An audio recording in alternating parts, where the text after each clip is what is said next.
Isang bagay na dapat nating malaman kung paano natin tinuturing ang ating mga sarili.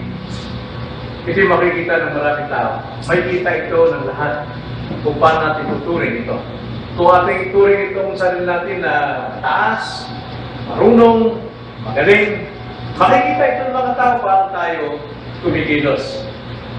Ngunit kung ituring naman natin ang ating sarili na mahina, wala magagawa, makikita rin ito ng lahat ng tao ayon sa ating pagturing sa ating sarili. Kaya napakalaga kung tama ang pagturing natin sa ating mga sarili. Bilang Kristiyano, dapat tama ang ating pagturing sa ating sarili.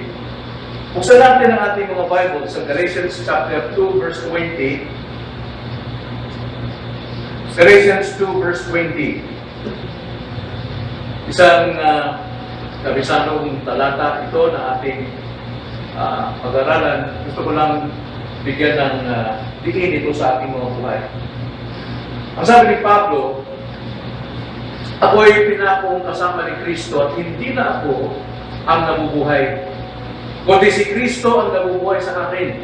At ang buhay na ikinabubuhay ko ngayon, sa laman ay kinabubuhay ko sa pamamagitan ng pananampalataya sa anak ng Diyos na sa akin ay nagmahal at nagbigay ng kanyang sarili dahil sa akin. Makikita natin dito kung paano tinuro ni Pablo ang kanyang sarili. At ito rin dapat natin tignan ang tamang pagturing ng ating mga sarili. Panginoon, minsan pa humingi kami ng tulong ng iyong banal na Espiritu sa aming pong pagbubulay ng iyong salita bago po kami manalangin. Tulungan niyo kami kung ano pong dapat namin panalangin sa Iglesia ngayong darating na Lord's Day. So kami dalangin sa pangalan ng Panginoon Jesus. Amen.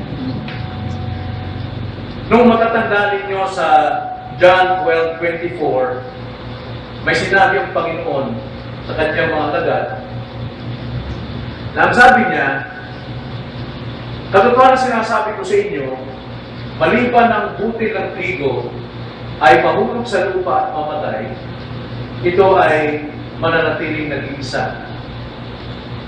Ngunit kung ito'y mamatay, ay nagbubunga ng marami.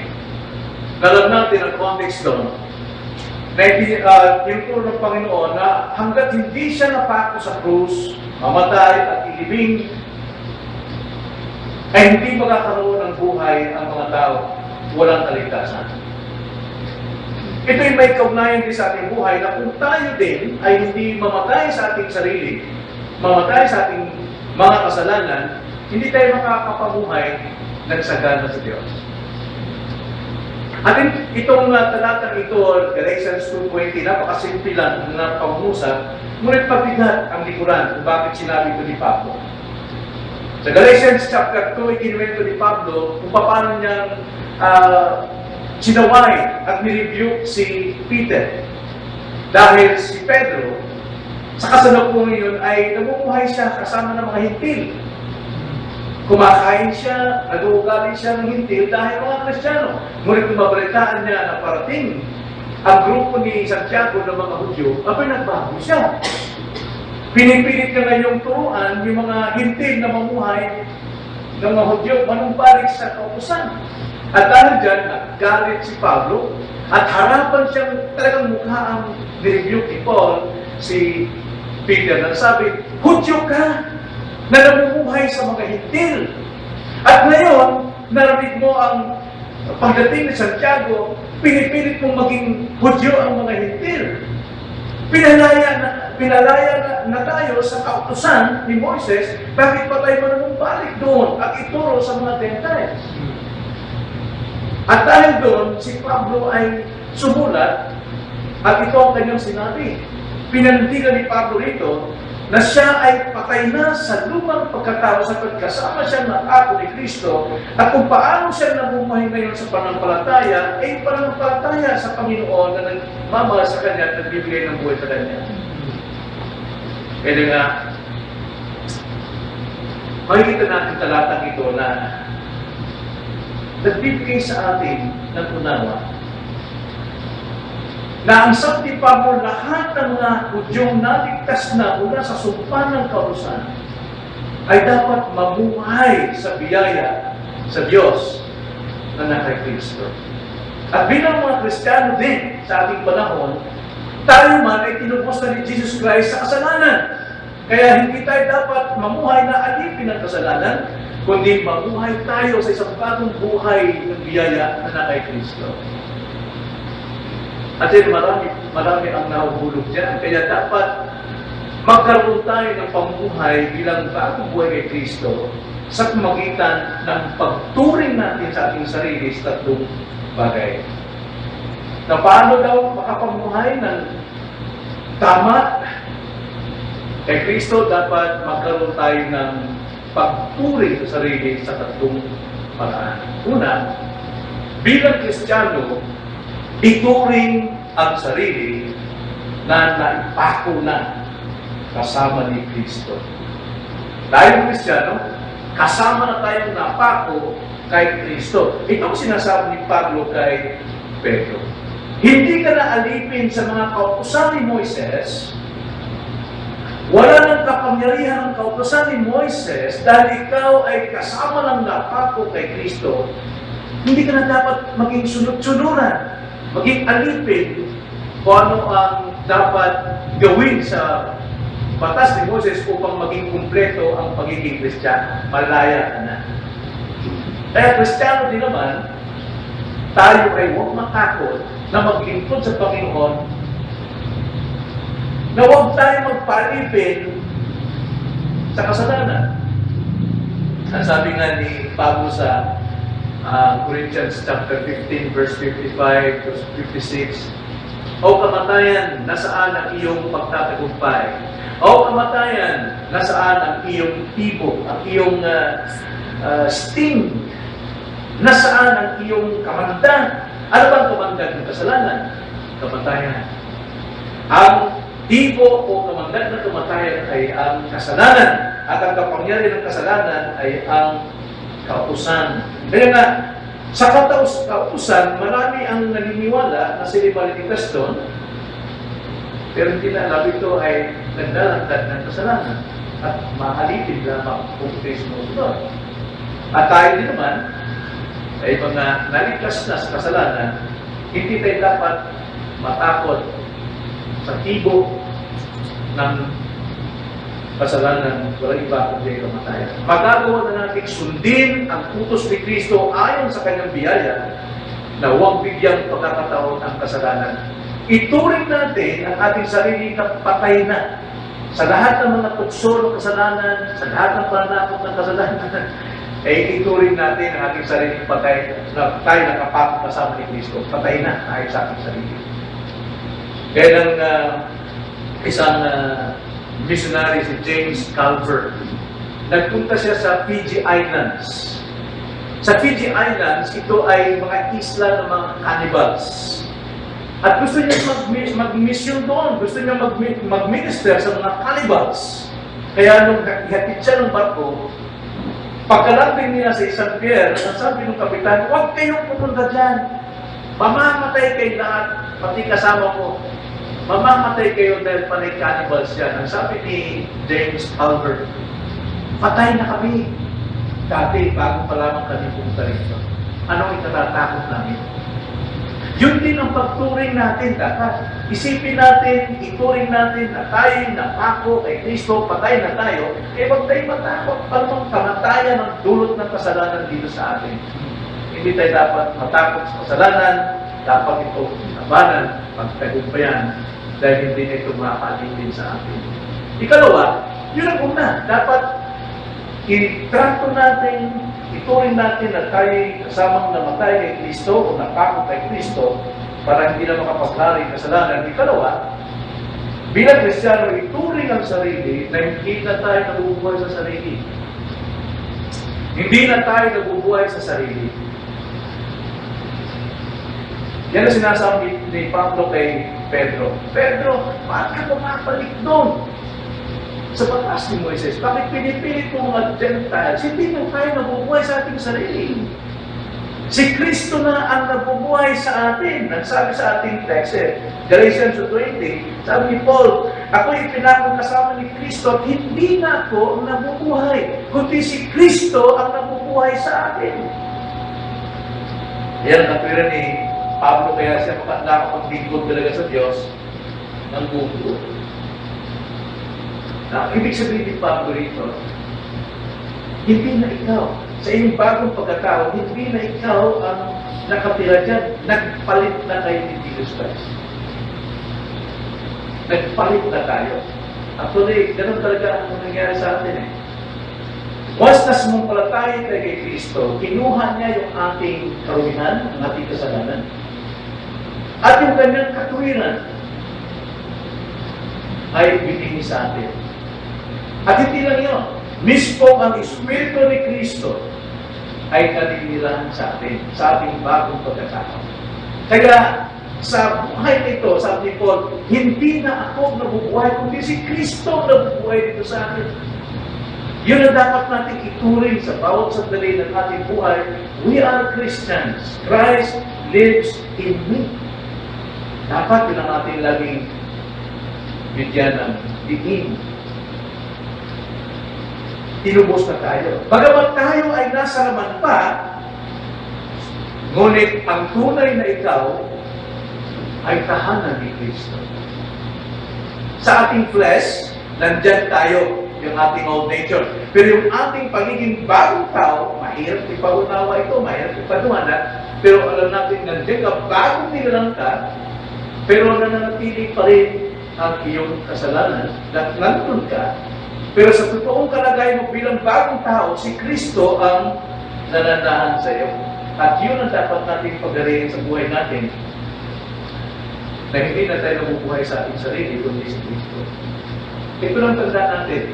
Walang makakapamuhay na isang taong Kristiyano na may pamuhay niya ang pagiging Kristiyano, malibang si Kristo nakatira sa kanya.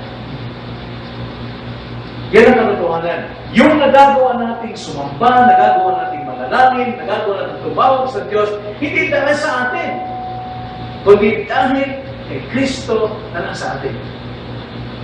Hindi pwede makapamuhay ang isang taong ligtas na mamuhay siyang Kristiyano, malibang si Kristo ay nakatira sa kanya. Yan ang isang hiwaga na nasa atin. Dahil ang nature natin ng tao ay kabuutan sa Diyos. Romans 8:5. Nabubuot at hindi man magpasakop. Kaya sabi sa 9, kayo ay wala sa laman, kayo ay nasa Espiritu, kung si Kristo ay naninirahan sa inyo. Kaya yun dapat natin ituring sa ating sarili na hindi na tayo ang nabubuhay sa ating sarili.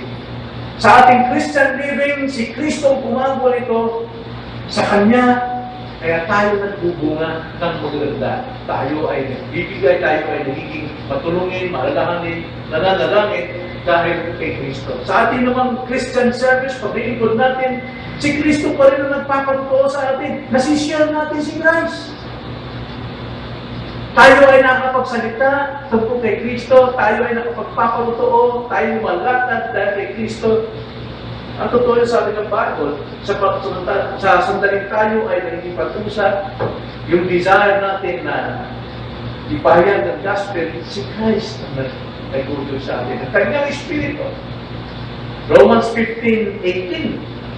Ang sabi, sapagkat hindi ako nangangahas magsalita ng anumang bagay maliban sa mga ginawa ni Kristo sa pamamagitan ko upang sumunod ang mahintig sa salita ng Diyos. Wala na siyang magawa eh. Kundi maliban kay Kristo ay siyang gumagawa sa atin. Nakapag-share ba tayo? Hindi ka sa tayo yun. Kundi si Kristo nag-uudyok sa atin. Nakakapag-share tayo dahil kay Kristo. At hindi lang yun. Tayo rin, minsan, magmamakaawa pa eh. Nakikiusap sa mga kausap natin. Nagagawa natin yun. Pero, sa totoo nun, dahil si Kristo na sa atin, hindi na sa ating sarili. Hindi yung sabi sa 2 Corinthians 5:20. Kaya't kami ay mga sugo para kay Kristo, yamang ang Diyos ay nananawagan sa pamamagitan namin. Yun ang pagtuon ng mga Kristiyano. tayo nagsisiyar doon sa mga taong makasalanan, mga kaibigan natin, pero actually, ang Diyos ang nananawagan sa kanila sa pamamagitan natin. Dahil si Kristo ang nananahan sa atin. Pero sa ating likas na pagkamakasalanan, nandiyan pa rin, ayaw natin ipagtuo si Kristo. Dahil napakaganda nito. Kami nananawagan sa pangalan ni Kristo na kayo'y makipagkasundo sa Diyos. Well, minsan, masabi ko, alam mo, may problema ka, alam ko, lumapit ka sa Diyos, manalangin ka. Bakit mo nagawa yun? Bakit mo nasabi yun? Kadalasan sa atin, saligang buti ka sa iyo. Ganyan ang buhay mo. Pero, nakakapag-share tayo dahil si Kristo ang nanunuyo sa pamamagitan natin. Yan ang kagandahan. Yan sinasabi ko. At hindi lang yun. 2 Timothy chapter 4 verse 17. Ang sabi ni Pablo ito, ngunit ang Panginoon ay tumindig sa tabi ko at ako'y pinalakas niya upang sa pamamagitan ko ay ganap na mapahayag ang mensahe upang mapakinggan ito ng lahat ng mga hindi. Kaya ako'y iniligtas sa bibig ng Diyos. Pati sa pangangaral. Hindi dahil si Pablo ay magaling, matalino siya. Obedient lang siya. Masunurin na siya kung ano yung mensaheng ibibigay niya sa mga tao dahil si Kristo ay nag-uunjok nito sa kanya. Kaya sabi nga Jesus Christ, ang nakikinig sa inyo, nakikinig sa akin. Ang sumusunod sa inyo ay sumusunod sa akin, ang sumusunod sa nagsunod sa akin. Kaya na bilang Kristiyano, kung paano natin ituring ang ating sarili, makikita na natin tayo. Kung itinuring natin na tayo ay kasamang namatay kay Kristo, at tayo ay hindi na sa ating sarili, makikita na mga tayo. At hindi lang yun, pangatlo, bilang Kristiyano, ituring ang sarili na namumuhay na tayo sa pananampalataya. Mamuhay tayo sa pananampalataya. Ito ang dapat nating makita, sabi ni Pablo, na tinuturo niya yung kanyang sinful nature dito. Kaya pa rin niyang sumunod. Bakit? Sabi niya, ako'y pinapakasama ni Kristo at hindi na akong nabubuhay, kundi si Kristo ang nabubuhay sa akin. At ang buhay, no? Yung kanyang pagiging sinful pa rin. At ang buhay na kinabubuhay ko ngayon sa laman, ay ikinabubuhay ko sa magitan ng pananampalataya sa anak ng Diyos na sa akin ay nagmahal at nagbigay ng kanyang sarili dahil sa akin. Dalawang bagay, bakit namubuhay sa pananampalataya si Paul? Dahil nagmahal sa kanya si Kristo at nagbigay ng kanyang buhay si Kristo sa kanya. So, yun ang punchok sa atin. Yun ang dapat natin gawin na mabuhay tayo sa pananampalataya. Bagaman tayo ay may hina pa, tayo ay mga may sala pa, pero ipamuhay natin sa pananampalataya ito. At ang ating object ng ating faith ay si Christ. Siya ang nagmahal sa akin. Siya ang tumubos sa akin. Kaya dapat lamang na sa lahat ng sandali, kahit na sa aking laman, ay namumuhay ako sa pananampalataya para sa akin. Huwag na tayong paalipin sa anumang kasalanan. Oo, nasa laman tayo. Yan ang sinabi ng Bible. Pero pwede tayong mabuhay sa pananampalataya. Tayo natin yan, di ba? Bakit? Sinabi ni Christ, the spirit is willing, but the flesh is weak. Kung willing ang ating spirito, kaya natin kontrolin ang ating flesh, ang ating laman. Ipamuhay natin sa pananampalataya. Pananampalataya saan? Pananampalataya sa anak ng Diyos, Kristo. Pananampalataya patay sa kanyang pag-ibig. At pananampalataya sa kanyang pagtubos sa atin mula sa kasalanan.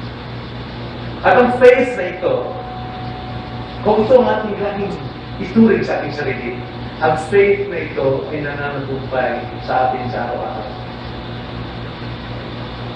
Ito ang sinabi ni John the Beloved sa 1 John chapter 5 verse 4. Nagsabi, sapagkat dito ang katwiran ng Diyos ay nahahayag mula sa pananampalataya hanggang sa pananampalataya gaya ng nasusulat. Ngunit ang tao matuwid ay